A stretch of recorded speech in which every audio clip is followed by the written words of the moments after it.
2014 നരേന്ദ്രമോദി സർക്കാർ ആദ്യമായിട്ട് അധികാരത്തിൽ വന്നത് മുതൽ കേൾക്കുന്ന ഒരു സംഗതിയാണ് കേന്ദ്ര ഏജൻസികൾ ഉപയോഗിച്ച് രാഷ്ട്രീയ എതിരാളികളെ കീഴടക്കാൻ വേണ്ടി ശ്രമിക്കുന്നു എന്നുള്ള വാദം. ഈ വാർത്തകളൊക്കെ തന്നെ വരുന്ന സമയത്ത് നമുക്ക് അത്തരത്തിലുള്ള ഒരു സംശയം തോന്നുകയും സ്വാഭാവികമാണ്. കാരണം വരുന്ന വാർത്തകളൊക്കെ തന്നെയും ഈ പറയുന്ന പ്രതിപക്ഷ നേതാക്കൾ അല്ലെങ്കിൽ പ്രതിപക്ഷ പാർട്ടികളിൽ പെട്ടിട്ടുള്ള ആളുകളുമായിട്ട് ബന്ധപ്പെട്ട കേസുകളിലാണ് എൻഫോഴ്സ്മെന്റ് ഡയറക്ടറേറ്റ് അല്ലെങ്കിൽ CBI അതല്ലെങ്കിൽ ഏതെല്ലാം ഏജൻസികളാണോ ഉള്ളത് ഇത്തരത്തിലുള്ള ഏജൻസികളൊക്കെ തന്നെയും ഇടപെടലുകൾ നടത്തുന്നത് ഇത്തരത്തിലുള്ള മാറ്ററുകളിലാണ് എന്നുള്ളൊരു തോന്നൽ നമുക്കുണ്ടായേക്കാം. പക്ഷേ ഇൻ റിയാലിറ്റി അതല്ല. പത്രമാധ്യമങ്ങൾ അവർക്ക് താല്പര്യമുള്ള വാർത്തകളാണ് റിപ്പോർട്ട് ചെയ്യുന്നത്, അതല്ലെങ്കിൽ അവർ പ്രതിപക്ഷത്തിന്റെ വായാവാനാണ് പലപ്പോഴും ശ്രമിക്കുക. അത്തരം സാഹചര്യത്തിലാണ് ഇത്തരത്തിൽ പ്രതിപക്ഷ നേതാക്കൾക്കെതിരെയുള്ള മാത്രം വാർത്തകൾ പുറത്തു വരുന്നത്. ഞാനിപ്പോൾ ഇതുമായിട്ട് ബന്ധപ്പെട്ട് റിസർച്ച് നടത്തിയ സമയത്ത് എൻഫോഴ്സ്മെന്റ് ഡയറക്ടറേറ്റ് മാത്രം BJP-യുമായിട്ടോ അതല്ലെങ്കിൽ നാഷണൽ ഡെമോക്രാറ്റിക് അലയൻസ് അഥവാ NDA-യുമായിട്ടോ അസോസിയേറ്റ് ചെയ്ത് നിൽക്കുന്ന ആളുകൾക്കെതിരെ എടുത്തിട്ടുള്ള കേസുകളും പിഴയുടെ തുകയും കേട്ടിട്ടുണ്ടെങ്കിൽ ഒരുപക്ഷെ നിങ്ങൾ കേട്ടോ. അതിൽ ഒന്നാമത്തേതായിരുന്നു ഗാലി ജനാർദ്ദന റെഡ്ഡി എന്ന് പറയുന്ന കർണാടകയിലെ ഒരു ഖനി വ്യവസായി. അദ്ദേഹം BJP-യുടെ MP ആയിരുന്നു. അദ്ദേഹത്തിനെതിരെ ഏകദേശം 4000 കോടിയിലധികം രൂപയുടെ പിഴയാണ് എൻഫോഴ്സ്മെന്റ് ഡയറക്ടറേറ്റ് കള്ളപ്പണം വെളുപ്പിക്കൽ കേസുമായിട്ട് ബന്ധപ്പെട്ട് എടുത്തിട്ടുള്ളത്. ഇനി മറ്റൊന്നാണ് ദുഷ്യന്ത് സിംഗ്. ഇയാള് BJP MP ആയിരുന്നു. മുൻ രാജസ്ഥാൻ മുഖ്യമന്ത്രി വസുന്ധര രാജയുടെ മകനുമാണ്. ഇദ്ദേഹത്തിനെതിരെ എന്ന് പറയുന്നത് വിദേശത്ത് നിന്ന് ഫണ്ട് സ്വീകരിക്കുന്നതുമായിട്ട് ബന്ധപ്പെട്ടുള്ള ഫെമ ലംഘനമൊക്കെ നടത്തിയതുമായിട്ട് ബന്ധപ്പെട്ടാണ് ED കേസെടുത്തിട്ട് അന്വേഷണം നടത്തുന്നത്. ഇദ്ദേഹത്തിന് ഏകദേശം 21 കോടി രൂപ അനധികൃതമായിട്ട്, അതായത് ലളിത് മോദിയുടെ ഒരു കുടുംബമായിട്ട് ബന്ധപ്പെട്ടുള്ള ഒരു ഇടപാടിൽ 21 കോടി രൂപ അനധികൃതമായിട്ട് കൈമാറി എന്ന് പറഞ്ഞിട്ടാണ് ഈ എൻഫോഴ്സ്മെന്റ് ഡയറക്ടറേറ്റ് കേസെടുത്തിരിക്കുന്നത്. ഇതിന്റെ കുറ്റപത്രം സമർപ്പിച്ചിട്ടുണ്ട്. ഈ കേസ് നിലവിൽ കോടതിയിൽ നടന്നുകൊണ്ടിരിക്കുകയാണ്. മറ്റൊന്നാണ് അമൽ മുൽചാന്തി. BJP-യുടെ നേതാവായിരുന്നു. ഒരു ബാങ്കിന്റെ ചെയർമാനായിരുന്നു പുള്ളിക്കാരൻ. 2023 സേവാ വികാസ് എന്ന് പറയുന്ന സഹകരണ ബാങ്കിൽ 400 കോടിയിലധികം വായ്പ തട്ടിപ്പ് നടത്തിയെന്ന് കേസ് നടക്കുന്നുണ്ട്. എൻഫോഴ്സ്മെന്റ് ഡയറക്ടറേറ്റ് ആണ് ഈ കേസ് നടത്തുന്നത്. അതുപോലെ തന്നെ നിതിൻ സെൻ ഭാട്ടിയ എന്ന് പറയുന്ന ഒരു പാനിപ്പത്തിൽ നിന്നുള്ള BJP നേതാവ്, ഏകദേശം അദ്ദേഹം 1,61,00,000 കേസാണ് നടക്കുന്നത് എൻഫോഴ്സ്മെന്റ് ഡയറക്ടറേറ്റ്. പിന്നെ മോഹിത് കംബോജി BJP-യുടെ മുംബൈയുടെ ഒരു യൂണിറ്റ് ജനറൽ സെക്രട്ടറി ആയിരുന്നു.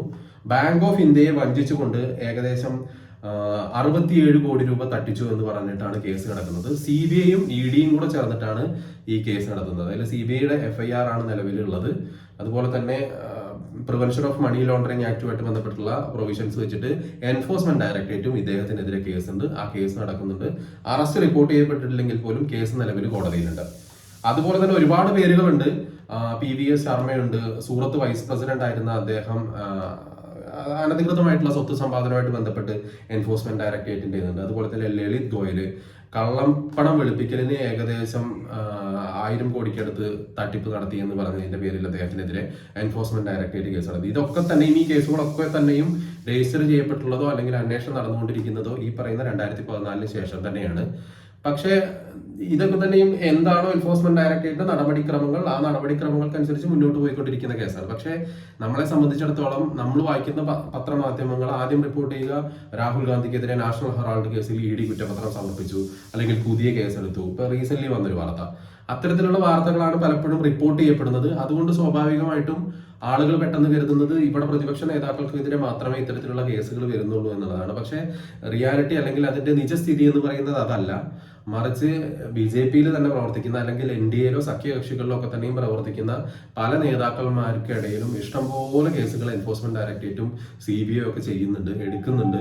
ആ കേസുകളൊക്കെ തന്നെയും നടക്കുന്നുണ്ട്. അതല്ലാതെ BJP-യിൽ ചേർന്നിട്ടുണ്ടെങ്കിൽ ഉടനെ ED കേസുകളൊക്കെ മാഞ്ഞു പോകുന്നൊക്കെ തരത്തിലുള്ള കുറെ ജൽപ്പനങ്ങളൊക്കെ നമുക്ക് കേൾക്കാൻ വേണ്ടി സാധിക്കും. പക്ഷേ ഇൻ റിയാലിറ്റി അങ്ങനെ സംഭവിക്കുന്നില്ല എന്നുള്ളതാണ്. ഇപ്പൊ ഇതിനൊരു എക്സാമ്പിൾ തന്നെയാണ് 4000 കോടിയുടെ അഴിമതി മുതൽ ഏറ്റവും കുറഞ്ഞ തുകയിൽ 40 ലക്ഷത്തിന്റെ വരെയുള്ള കേസുകൾ എൻഫോഴ്സ്മെന്റ് ഡയറക്ടറേറ്റ് BJP-യുമായിട്ട് ബന്ധപ്പെട്ട് നിൽക്കുന്ന നേതാക്കന്മാരിൽ നിന്ന് ഉള്ള കേസുകളുമായിട്ട് ബന്ധപ്പെട്ട് നടക്കുന്നുണ്ട് എന്നുള്ളതാണ്.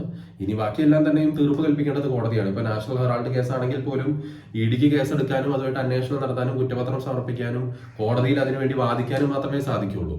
മറിച്ച് അവിടെ മേലെ ഇരിക്കുന്ന തിരുമനസുകൾക്ക് ബോധ്യപ്പെടണം ഇയാൾ കുറ്റവാളിയാണ് അല്ലെങ്കിൽ ഇയാൾ ഇന്ന കുറ്റകൃത്യം ചെയ്തു എന്നുള്ളത്.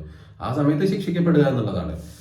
BJP-യെ സംബന്ധിച്ചിടത്തോളം എൻഫോഴ്സ്മെന്റ് ഏജൻസികളെല്ലാം തന്നെയും സ്വന്തം കയ്യിലാണ് എന്നുള്ള നിലയ്ക്ക് ഈ 4000 കോടിയുടെ അഴിമതി കണ്ണടയ്ക്കാവുന്നതേ ഉള്ളൂ. കാരണം പേരുദോഷം ഓൾറെഡി ഉണ്ട്, ഇത്തരത്തിൽ കണ്ണടയ്ക്കുന്നു അല്ലെങ്കിൽ ഇത്തരത്തിലുള്ള നടപടികൾ എടുക്കുന്നില്ല എന്നുള്ള പേരുദോഷമുണ്ട്. അപ്പൊ പിന്നെ അത്തരത്തിലൊരു നടപടി എടുക്കേണ്ട കാര്യം BJP-ക്കില്ല. അപ്പോൾ ഒരു കുറച്ചുകൂടെ ക്ലീൻ ആയിട്ടുള്ള ഒരു പൊളിറ്റിക്സ് കളിക്കാനാണ് നരേന്ദ്രമോദി ആഗ്രഹിക്കുന്നത് എന്നുള്ളത് കൊണ്ടും കൂടിയാണ് ഇത്തരത്തിലുള്ള സ്വന്തം നേതാക്കൾക്കെതിരെ തന്നെയും നടപടി എടുക്കേണ്ടുന്ന സാഹചര്യങ്ങൾ ഉരുത്തിരിഞ്ഞു വരുന്നത്. അത് ആര് ചെയ്തിട്ടുണ്ടെങ്കിലും ഈ പറയുന്ന കണ്ണടച്ചിരിക്കില്ല എന്നുള്ളതിന്റെ ഒരു ഉത്തമ ഉദാഹരണം കൂടിയാണ് ഇത്തരത്തിലുള്ള നേതാക്കൾക്കെതിരെ എടുത്തിട്ടുള്ള കേസുകൾ എന്ന് നമുക്ക് നിസ്സംശയം വേണമെങ്കിൽ പറയാൻ പറ്റും.